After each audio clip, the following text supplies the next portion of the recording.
मित्रों, कोरोना के केस बढ़ते हुए फिर से हम देख रहे हैं। इस वजह से लोगों को खांसी, जुकाम, सर्दी की समस्याएं फिर से बढ़ने लगी हैं। ऐसे में लोगों को बहुत हानि ना हो, हमने एक बहुत अच्छी औषधि की खोज की है।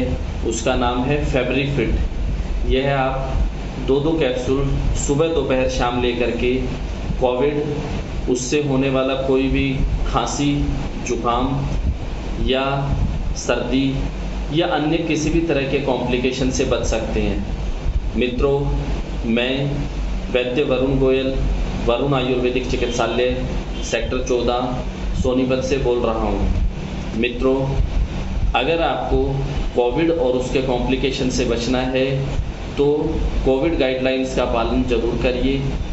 अपना ध्यान रखिए।